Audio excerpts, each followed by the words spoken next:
Hello l'équipe, j'espère que vous allez bien. Je vous souhaite la bienvenue dans cette nouvelle vidéo où on va parler planification, objectifs, mais aussi énergie. On approche d'une nouvelle année et peut-être que tu as envie de planifier ta nouvelle année. Donc dans cette vidéo, je vais te montrer exactement comment est-ce que tu peux préparer toi aussi ton année pour réaliser tes objectifs, mais surtout sans t'épuiser, en gardant un niveau d'énergie au top du top et en faisant surtout attention à toi, à ta santé physique, à ta santé mentale, mais en réalisant tous tes objectifs. Ceux qui ne me connaissent pas, je m'appelle Méline, je suis entrepreneur, j'ai créé plusieurs marques e-commerce et j'ai des business qui font plusieurs millions d'euros de chiffre d'affaires.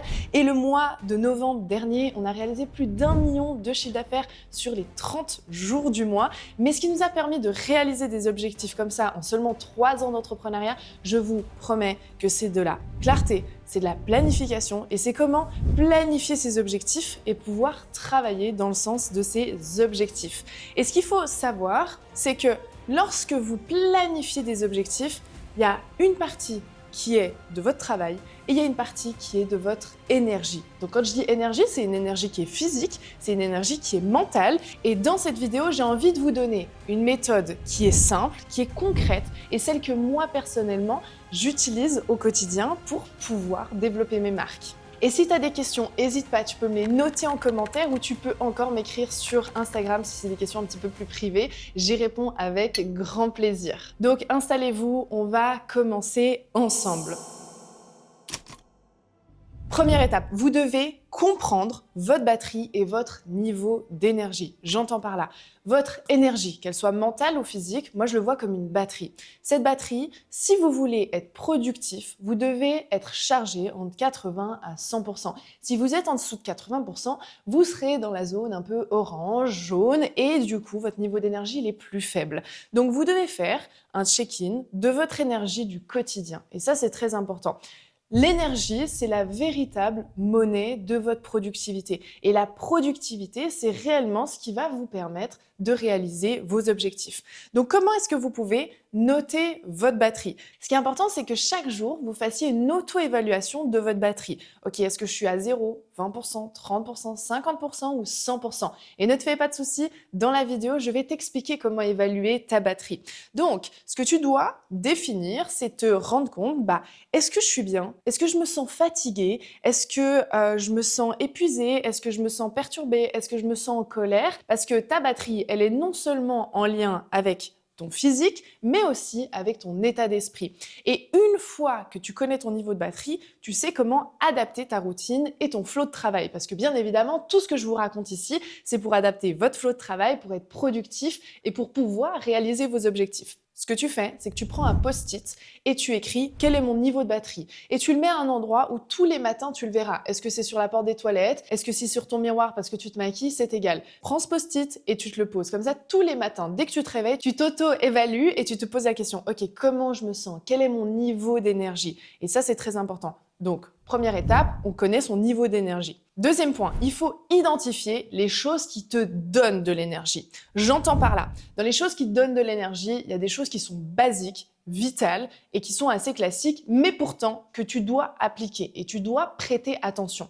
La première chose, c'est le sport. Dans le sport, il y a plusieurs éléments. Il y a l'intensité, il y a la fréquence et il y a le sport qui te fait du bien. Faire du sport, on s'entend, c'est pas forcément aller à la salle de sport. Peut-être pour toi, ce sera la danse classique, ce sera l'équitation, ce sera la marche à pied, ce sera la natation, peu importe. Tu dois identifier les choses qui te donnent de l'énergie profondément. Ensuite, tu dois identifier l'intensité de ton sport. Est-ce que c'est à haute fréquence, basse fréquence? Ça peut être des jours différemment que des semaines, que des mois. Et ensuite, la fréquence. Est-ce que tu vois une fois par semaine, 2 fois, 3 fois? Peu importe. Deuxième point qui te donne de l'énergie, ça va être ton alimentation. Par exemple, le jeûne intermittent, l'alimentation anti-inflammatoire. Il y a des aliments qui vont te booster, il y a des aliments qui vont te fatiguer. Et ça, c'est un peu connu, je te laisse aller chercher. Je ne vais pas te faire des cours d'alimentation, c'est pas du tout mon domaine d'expertise, mais c'est important de comprendre que tu as des aliments qui vont te donner de l'énergie ou peut-être t'en prendre. Troisième facteur ultra important, c'est le sommeil. Il faut réfléchir à tes habitudes, ton hygiène de sommeil, tes cycles de sommeil et vérifier est-ce que j'ai un vrai bon sommeil, est-ce que j'ai un sommeil où je me sens vraiment reposée. Autre point important, c'est ton cycle féminin. Donc si tu es une femme et que tu regardes cette vidéo, bien évidemment que ton cycle y rentre en ligne de compte. Donc connaître son cycle, quelle phase tu traverses, c'est une petite phase de lutéal, folliculaire, est-ce que tu es en ovulation. Donc tu dois adapter ton planning au cycle. Et ça, c'est très important. Quand tu montes un business, quand tu montes quelque chose, peu importe telle qu'elle soit, tu dois adapter ton flux de travail à finalement ton cycle. Cinquième point, ça va être le mental. Mental, méditation, peu importe. Là, c'est remettre ton cerveau dans le calme. Moi, par exemple, j'adore faire la méthode Wim Hof en respiration. Tout ce qui est de l'eau froide, c'est quelque chose qui peut t'aider. Tu peux avoir de l'hypnose, tu peux avoir de la PNL, tu peux avoir un psychologue, peu importe. Ta santé mentale, elle est vraiment primordiale. Et le sixième point que tu dois évaluer pour te donner de l'énergie, ça va être ta vie sociale positive. Quand je dis positive et vie sociale, ça peut être ton couple, ça peut être ta famille et ça peut être tes amis. Et on sait très bien que dans un couple, dans les relations familiales ou amicales, il y a des choses qui nous prennent de l'énergie, il y a des choses qui nous en donnent. Donc toi, une fois que tu as ces 6 points que je viens de te donner, j'ai envie que tu te poses. Ok ? Là, tu vas te poser. Tu vas prendre ta feuille de papier. Tu vas noter tous les domaines que je t'ai donnés. Et tu vas réfléchir.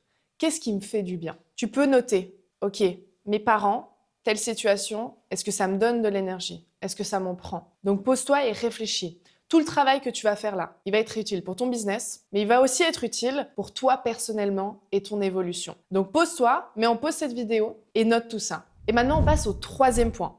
Il faut identifier ce qui te prend de l'énergie. Tu as fait le travail d'identifier finalement ce qui t'en donne. Maintenant, j'ai envie que tu fasses le travail de ce qui te prend de l'énergie. Dans ce qui te prend de l'énergie, on va avoir un petit peu les mêmes critères, les mêmes catégories que ce que je viens de te donner. On va avoir finalement la vie sociale, la famille, le couple. Peut-être il y a des moments dans ton couple, des situations qui te prennent de l'énergie. Ça peut être tes écrans, ça peut être un désordre, ça peut être l'alcool, le tabac, les sorties, des mauvaises habitudes que tu as le matin, une mauvaise alimentation, ça peut être des choses toxiques, ça peut être des pensées anxieuses, ça peut être des pensées qui te perturbent au quotidien et tu dois te poser maintenant et faire le même travail. Donc tu peux mettre en pause cette vidéo aussi et tu te poses et tu notes tous les éléments qui te prennent de l'énergie, qui te prennent de l'énergie mentale, qui te prennent de l'énergie physique. Donc pose-toi, mets en pause cette vidéo.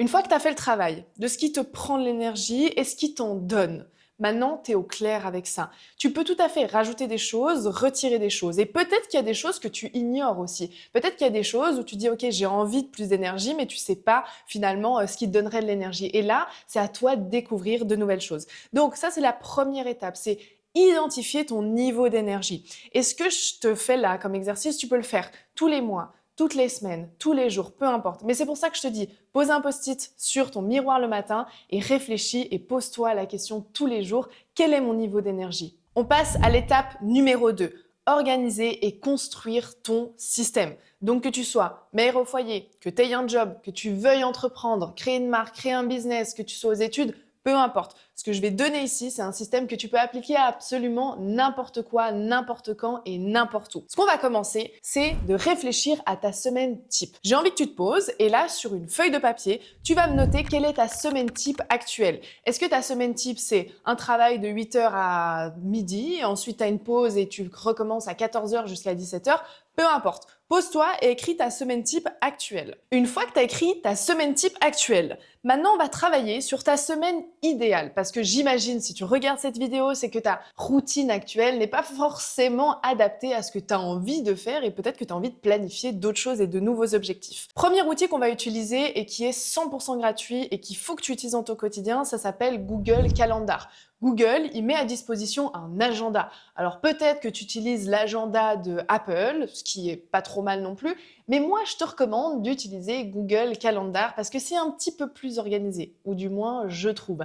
On se retrouve du coup sur mon écran et la première chose que tu peux faire, c'est créer plusieurs calendriers. Là, en effet, tu vois à gauche, on a plusieurs calendriers. Donc, tu peux créer un calendrier qui est personnel, un calendrier qui est business et un calendrier qui est ton travail, peut-être ton travail quotidien. Ce que tu peux faire, c'est que pour créer des agendas, ici, tu vas créer sur le petit plus, tu vas créer un agenda et là, tu vas lui créer un nom. Donc, on imagine que tu es salarié, tu vas pouvoir créer un agenda qui s'appelle travail, tu vas pouvoir créer l'agenda ici, tout simplement, et tu vas pouvoir lui attribuer une couleur, etc. Donc tu vois à gauche, on a ton calendrier travail qui a été créé et tu vas pouvoir le changer, changer de couleur, tu vas pouvoir l'attribuer, changer le fuseau horaire, peu importe. Une fois que tes calendriers sont créés, on part du principe, là dans mon cas de figure, peut-être que je suis salarié et en plus de ça, j'ai envie de lancer un business et j'ai envie de lancer une marque e-commerce. Donc ce que je vais faire, c'est qu'ici, tu vois, on a ton calendrier du lundi au dimanche. Les premières choses, je vais planifier par exemple tous mes heures de travail. J'en sais rien. Peut-être que je commence mon travail à 8h30, donc je vais écrire travail de 8h30 à midi, par exemple, parce que c'est mes heures de travail. Ensuite, ce que je vais faire, c'est que je vais les mettre tous les lundis au vendredi et là, je vais sélectionner mon calendrier. Donc, je vais mettre calendrier de travail et du coup, tu vois, ça a été créé du lundi au vendredi. On imagine ensuite que j'ai une pause de midi, donc pour le moment, je note rien et je recommence par exemple mon travail à 14h. Donc, à 14h jusqu'à par exemple 15 heures. Là aussi, je vais les mettre du lundi au vendredi et je vais sélectionner mon calendrier de travail, enregistré. Donc déjà, première chose, j'ai rentré ma première obligation qui est ma journée de travail avec mes horaires de travail. Ensuite, peut-être que tu as envie de consacrer 1 heure à ta pause de midi. Hop, là on va mettre de midi à 1 heure, comme ça te laisse 1 heure pour manger. Et là aussi, tu vas changer ton fuseau horaire, tu vas mettre du lundi au vendredi et on va l'ajouter dans personnel parce que c'est une pause qui est personnelle, c'est ma pause lunch par exemple. Maintenant, on peut dire le soir. Peut-être que le soir aussi, tu as une pause dîner. Donc ta pause dîner, on va dire du soir, est de 19h à 20h. Ça te laisse le temps de manger. Et là aussi, je peux ajouter en lundi au vendredi et enregistrer. Et là, c'est très important. Tout ce qui est enregistré dans ton calendrier, ce sont des obligations, ce sont des choses que tu dois faire. Donc, on a le matin, l'après-midi, on a tes pauses. On imagine que, par exemple, après ton travail, entre 5h et 6h30, tu veux aller faire ton sport. Alors, moi, là, par exemple, je vais le mettre tous les jours, mais tu peux aussi le mettre, pas forcément tous les jours, hein, tu peux le mettre un jour sur 2, un jour sur 3, ça dépend comment tu t'organises, c'est vraiment propre à chacun. Il n'y a pas de juste, il n'y a pas de faux, il n'y a pas de bien, il n'y a pas de pas bien, c'est vraiment propre à chacun. Ensuite, on imagine que tu as envie d'entreprendre un projet. Moi, ce que je te recommande, et ça aussi, ça dépend de ton niveau d'énergie, mais ton cerveau crée plus de cortisol, plus de dopamine, plus d'endorphine le matin quand tu te réveilles. Donc, généralement, pour chaque être humain, il est plus facile de travailler le matin ou en tout cas faire des choses où tu es concentré. Donc, ce qu'on pourrait se dire, c'est qu'on se lève un petit peu tôt, voire assez tôt, à 6h du matin par exemple, et on se fait 1 heure, 1 heure et demie de deep travail. C'est-à-dire que vaut mieux faire 1 heure de travail qui est intense et focus. Et par exemple, on peut se le mettre le matin. Donc là, on va mettre en mode business, business work. On va se mettre 1 heure de travail, donc entre 6h30 et 7h30. Comme ça te laisse le temps aussi de prendre ton café et de partir. Allez, on va mettre 1 heure et demie. Comme ça te laisse le temps de commencer, te mettre dans le truc. Et on va mettre business. Et par exemple, on le met du lundi au vendredi enregistré. Et on peut se dire aussi, peut-être le samedi, je fais 1 heure, 2 heures de travail sur mon business. Donc ça, c'est primordial. Tu dois avoir un calendrier, un agenda qui va définir tes temps dans la semaine, dans le mois, dans l'année. Il faut mettre absolument tout. Tes week-ends, tes rendez-vous, ta sortie avec Marine pour aller boire un café, ton lunch avec Pauline, une sortie avec tes enfants, une sortie avec ton mari, peu importe. Il faut vraiment planifier les choses. Plus c'est planifié, plus tu auras de clarté, plus tu pourras utiliser le temps libre pour tes projets et pour t'organiser bien. Et ça, c'est la clé de l'entrepreneuriat. Ça, c'est la clé des entrepreneurs qui réussissent. Ça, c'est la clé des gens qui arrivent à s'organiser. Tu dois structurer ton Google Calendar. On passe au point numéro 3. Donc, on a bien défini la semaine que tu es en train de vivre actuellement. On a planifié ta semaine et ton mois. Et maintenant, troisième chose, on va planifier ton Asana. Asana, c'est un outil extraordinaire si tu as envie d'entreprendre et lancer ton business. Si tu n'as pas de projet spécifique, il t'est pas forcément utile. Par contre, si tu as envie de lancer un projet, bienvenue sur l'outil d'organisation qui est gratuit et qui va t'aider à organiser ta to-do list. Il faut se dire que Asana, c'est un petit peu ton cerveau externe. Moi, j'ai toujours mes outils sur mon ordinateur, mais je les ai aussi sur mon téléphone. Ce qui me permet, par exemple, d'ouvrir mon téléphone, d'aller sur l'outil Asana et de voir les tâches que j'ai à faire dans la journée. Et de tout d'un coup, si je suis à l'extérieur, par exemple, je sais pas, je suis avec une pote, je bois un café, tout d'un coup, je me dis « Ah ouais, purée, il faudrait que je fasse ça ». Donc, ce que je fais, c'est que j'ouvre mon Asana, je vais dans mes tâches, je crée une tâche et du coup, je l'enregistre, je la note au jour. Ce qui fait que je n'oublie jamais ce que je dois faire parce que généralement, on se dit ah oui, je devrais faire ça, ah oui, il faut que j'y pense, mais la réalité, c'est qu'après, on oublie. Et si tu le notes dans tes notes, généralement, tu oublies aussi. Donc, soyez structurés et utilisez l'outil, par exemple, Asana. Je vous rassure, c'est complètement gratuit et je vous mets le lien de Google Calendar et de Asana juste dans la bio, comme ça, vous pouvez les utiliser. Donc, Asana, ça va te permettre de catégoriser ton business, ton marketing ou ce que tu es en train de faire, de créer des tâches, de prioriser tes tâches et surtout de les découper en actions. Et ça, c'est très important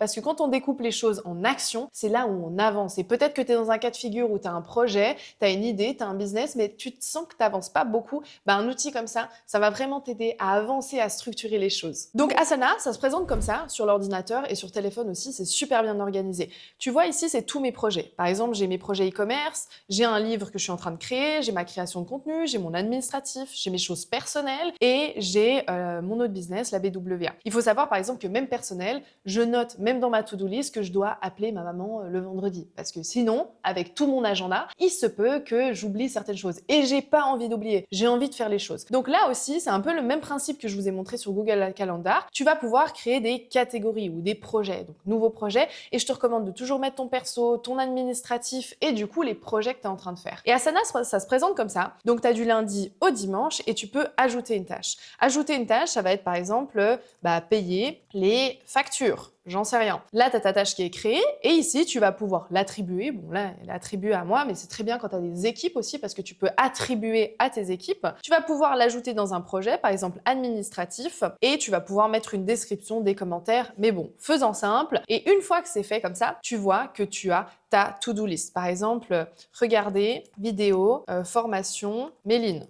Hop, tac. Une fois que tu as ta tâche, ici, tu vas pouvoir l'attribuer, par exemple, e-commerce, et tu vois, c'est une autre couleur. Et une fois que ta tâche elle est faite, c'est très simple, tu vas pouvoir cliquer sur cocher et hop, elle s'en va. Et là, tu as de la dopamine parce que quand tu coches tes tâches, tu as vraiment l'impression que tu avances. Et ça, c'est très important. Le moindre petite chose que tu sais que tu dois faire, note-le. Même si ça te paraît anodin, payer ses factures, regarder une vidéo, lire 10 pages d'un livre, faire mon yoga, etc. Tu dois le noter, comme ça tu auras une profonde satisfaction à le cocher et te dire « Ok, je l'ai fait ». Une fois que tu prends en main les outils, tu verras, c'est assez simple à utiliser, mais surtout, ça va te permettre d'avoir une organisation digne de quelqu'un qui veut réaliser des choses et qui va les réaliser. Parce que ce qui est noté, ce qui est planifié, on le fait. Et quand on le fait, tu auras toujours cette sensation d'avancer, de faire les choses, même si c'est des petites choses du quotidien, ça fait une énorme différence sur ton cerveau et sur ce que tu es en train de faire au quotidien. On va passer maintenant à l'étape numéro 3. Une fois que tu sais ton niveau d'énergie, tu sais planifier, on va parler des objectifs financiers. Alors, je te parle d'objectifs financiers, mais ça peut être des objectifs sur un projet, sur n'importe quoi, mais le fait de te parler de finances, ça va te permettre de quantifier finalement ton effort et le résultat que tu es en train de faire. Et j'imagine que tu as envie d'entreprendre, tu as envie de lancer un business, c'est pour être libre financièrement, c'est pour avoir ton propre argent, c'est pour ne plus dépendre de quelqu'un, c'est faire des vacances seul, avec ton copain, avec ta famille, peu importe. Planifier ces objectifs financiers, c'est primordial. Je vais t'expliquer en quelques points comment tu peux planifier tes objectifs, mais comment tu peux les dégrossir. Parce que si je te dis, l'objectif, partons du principe qu'il est de faire 100 000 € de chiffre d'affaires la première année avec sa marque e-commerce. Bon, c'est mon domaine, donc je vais t'expliquer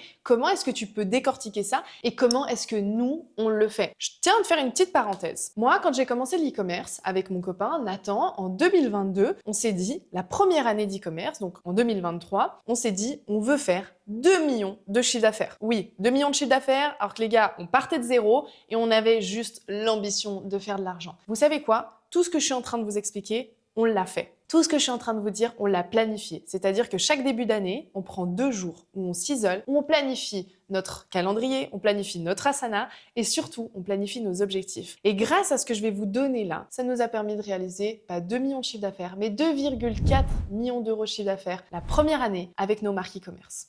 Donc j'ai envie qu'on parte du principe que peut-être toi, ton objectif c'est de faire 100 000 euros de chiffre d'affaires la première année. Donc on définit le chiffre d'affaires, mais surtout on va définir une deuxième chose. Quel est le bénéfice qu'on veut en tirer ? Est-ce que dans notre poche nette, on a besoin de 20 000 euros, 30 000 euros, 40 000 euros, peu importe. On imagine que peut-être ton objectif de base, c'est juste de remplacer ton salaire par ton projet entrepreneurial. Peut-être que tu as besoin de 2 000 euros par mois, ce qui te fait 24 000 euros net à l'année. Donc 24 000 euros net à l'année sur 100 000, ça te fait donc 24% de bénéfices. Et là, tu te poses la question, mais comment on réalise 100 000 euros de chiffre d'affaires ? C'est très simple. Première chose, il te faut un bon processus, c'est-à-dire comment créer une marque, quel processus utiliser pour pouvoir appliquer et réaliser ses objectifs. Là, c'est très simple. Je t'ai fait une masterclass qui est 100% gratuite, que tu peux regarder, elle est dans la bio. Et là, je te montre en tout cas, moi, mon processus, comment créer une marque, comment utiliser les bonnes méthodes et comment développer une marque qui est rentable et viable pour pouvoir remplacer ton travail avec une marque. Je te mets le lien dans la bio, la vidéo elle est 100% gratuite, tu peux la regarder de A à Z et au moins ça te donne un petit peu une idée de ce qui est faisable. Maintenant, 100 000 euros de chiffre d'affaires. Peut-être que ça te paraît gros, mais 100 000 euros de chiffre d'affaires, si on imagine que tu as un panier moyen à 50 euros, d'accord ? 50 euros de panier moyen, c'est pas très élevé. Quand je dis panier moyen, c'est-à-dire que quelqu'un achète sur ton site et ton produit il coûte 50 euros, par exemple. Je grossis les choses juste pour que vous compreniez. On va faire 100 000 euros divisé par 50. Ça te fait 2000, d'accord ? 2000, c'est le nombre de commandes que tu dois faire. Donc, on a défini plusieurs chiffres. Ton chiffre d'affaires, ton bénéfice, le panier moyen, plus ton nombre de commandes. 2000 commandes, peut-être que ça te paraît beaucoup. Mais 2000 commandes sur 365 jours, est-ce que c'est beaucoup ? Non. Divisons du coup 2000 par 365. Ça te fait 5,4 commandes par jour. La réalité, c'est que c'est pas beaucoup. Donc ça, c'est la première étape, c'est définir ces chiffres en macro. On sait exactement combien de chiffre d'affaires on veut faire, combien de bénéfices on veut faire, on sait le panier moyen et le nombre de commandes. Donc bien évidemment, on peut aller encore plus loin dans les KPI, ce qu'on appelle les Key Performance Indications, c'est-à-dire les chiffres qui nous permettent d'avancer. Et du coup, on sait qu'on doit faire environ 5,4 commandes finalement par jour. Deuxième étape, on va fixer nos objectifs au trimestre. Donc là, on a une vision sur l'année, des chiffres qu'on veut faire à l'année. Donc maintenant, on va aller dans le trimestre. On a l'année et on va le découper par quarter. On a 4 quarters, donc le Q1 qui inclut janvier, février, mars, le Q2 qui inclut avril, mai, juin, etc., etc. Donc ce qu'on va faire, c'est qu'on va décortiquer ça et on va dégrossir tout ça. Plus tu dégrossis tes chiffres, plus ça va te paraître simple. Parce que si tu te dis psychologiquement, je veux faire 100 000 euros de chiffre d'affaires à l'année, c'est beaucoup plus compliqué et c'est beaucoup plus abstrait que te dire je dois faire 5 commandes aujourd'hui. Et bien évidemment, il faut aussi partir du principe que peut-être le premier mois, tu vas te débuter, tu vas te lancer, donc tu vas pas faire de commandes. Et peut-être le deuxième mois, tu vas faire des erreurs, donc tu vas faire peut-être moins de commandes. Et le troisième mois, tu vas mettre en pratique. Et le quatrième mois, tu vas commencer à optimiser. Et le cinquième mois, tu vas scaler. Donc ce qu'il faut être réaliste maintenant dans tes quarters, Q1, Q2, Q3, Q4, il faut que tu te poses et que tu te dises, ok, quarter 1, je dois me former, je dois apprendre, je dois optimiser, je dois trouver ma boutique, trouver mon produit. Quarter 2, j'optimise et je scale. Quarter 3, je continue à scaler. Et quarter 4, là, on a le Black Friday, Noël, etc. Et là, je peux vraiment scaler. Et probablement que sur le quarter 1, tu feras pas de commandes parce que tu es en train de te former. Et le quarter 4, tu feras peut-être 50 commandes par jour. Donc, ce que j'ai envie que tu fasses, c'est que tu te poses, tu te dises, ok, 2000 commandes sur l'année, comment est-ce que je les répartis? Comment je les optimise? Mais là, surtout, il faut être réaliste parce que les gens qui réalisent généralement pas leurs objectifs, c'est qu'ils sont pas réalistes aussi dans les chiffres. Ne te mens pas à toi-même et pose-toi et regarde à ce niveau-là. Une fois que tu as fait tes objectifs au quarter, tu vas faire tes objectifs au mois, d'accord? On a défini le Q1, le Q2, le Q3 et l'année. Et maintenant, on va regarder mois par mois. Et je veux que tu planifies ton année. Tu te dis, ok, le mois de janvier, je prends une formation, je me forme. Le mois 2, je mets en application, j'essaie de comprendre, je vais faire des erreurs. Le mois de mars, je vais faire ça. Le mois d'avril, le mois de mai, etc. Et je veux que tu te poses et que tu définisses tes mois, que tu regardes, ok, peut-être qu'au mois de février, je vais partir aussi en vacances. Donc, il faut que je le prenne en considération. Peut-être le mois de juillet, je vais repartir en vacances. Donc, je dois le prendre en considération. Donc, il faut que tu poses et tu définisses mois par mois comment est-ce que ça va se dérouler. Et la quatrième et dernière étape de ta planification, c'est les objectifs hebdomadaires et les objectifs journaliers. Tu vois, on part de l'année, on part sur des quarters, on travaille sur le mois, on planifie la semaine et ensuite on planifie le jour. Et en fait, plus tu dégrossis ça, plus tu arrives sur les actions du quotidien. Parce que quand tu connais ton action du jour, ça va réaliser tes objectifs de la semaine, qui vont réaliser les objectifs du mois, qui vont réaliser l'objectif du quarter et qui vont réaliser tes objectifs à l'année. Et c'est comme ça qu'on réalise ces objectifs. On réalise ces objectifs par la petite to-do list et l'action quotidienne que tu vas noter dans ton calendrier. Tu sais, l'action que je t'ai dit que quand tu es en train de boire ton café avec Pauline, tu te dis « Ah oui, il faudrait que je fasse ça ». Bah tout part de là. Tout part de là parce que cette petite action, tu vas la noter dans ton asana et tu vas la réaliser. Et ça va t'aider à réaliser tes objectifs finaux pour l'année. Avec tout ce que je dis, probablement que tu as des questions et c'est très important. Pose-les-moi en commentaire sous la vidéo et je t'invite aussi à liker la vidéo, à t'abonner si ça te plaît. Ça me prend du temps, j'adore faire ce genre de vidéo, mais j'ai surtout besoin de savoir est-ce que ça vous sert ce genre de vidéo, est-ce que ça vous est utile. Donc n'hésite pas à me le noter dans les commentaires, à liker et puis à t'abonner à la chaîne si tu veux plus de conseils autour de la planification, de l'organisation de ton business, de lancer quelque chose. Et si tu as des questions qui sont plus personnelles, n'hésite pas, tu peux me les poser sur mon compte Instagram. Donc si tu as envie de réaliser des objectifs, réaliser des projets, planifier les choses correctement, si tu as envie d'avoir juste cette sensation d'avancer, de pouvoir faire les choses et de réaliser des choses, tu dois vraiment appliquer tout ce que je t'ai dit. Tu dois vérifier et connaître ton niveau d'énergie, ce qui te donne de l'énergie, ce qui t'en prend. Tu dois planifier tes objectifs, utiliser les bons outils comme je t'ai montré avec Google, avec Asana et ensuite tu dois être très clair sur tes objectifs financiers, sur ce que tu as envie de réaliser, sur ta planification des choses. Et je te promets, si tu utilises ces outils, que tu les mets en place, que tu ne te mens pas à toi-même, que tu t'écoutes et que tu fais les choses que tu as vraiment envie de faire, qui vont dans le sens de ce que tu as envie, tu vas changer ta vie. Et je pèse mes mots, je pense profondément que tu vas changer ta vie. Moi, j'ai utilisé la même chose, le même système quand je me suis lancée. La première année, on fait 2,4 millions d'euros de chiffre d'affaires et cette année, je vais tripler mon chiffre d'affaires sur l'année et ça en 3 ans d'entrepreneuriat. Tout a été très vite, mais j'ai été disciplinée, j'ai apporté beaucoup de clarté et surtout, j'ai appris à m'écouter, le corps, l'esprit et c'est ce qui te permettra profondément de réaliser des choses que tu as envie. Donc les amis, j'espère que cette vidéo, elle va vous aider. J'espère qu'elle vous aura plu. Et si tu cherches un projet pour être libre financièrement et savoir comment est-ce que tu peux monter un business, si tu as besoin d'un processus, n'hésite pas, il y a une masterclass qui est 100% gratuite sous la bio de la vidéo. Tu peux la regarder. À la fin, tu peux réserver un appel pour discuter avec nous, pour parler de ton projet, pour parler de tes objectifs. Et on pourra aussi t'aiguiller en disant est-ce que c'est réalisable, dans quelle mesure, pourquoi, comment. On est vraiment là pour pouvoir te conseiller. Moi aussi, je le suis. Donc, n'hésite pas à me solliciter dans les commentaires. N'hésite pas à me solliciter sur Instagram. Je répondrai avec grand plaisir. Et je vous dis à bientôt dans une prochaine vidéo.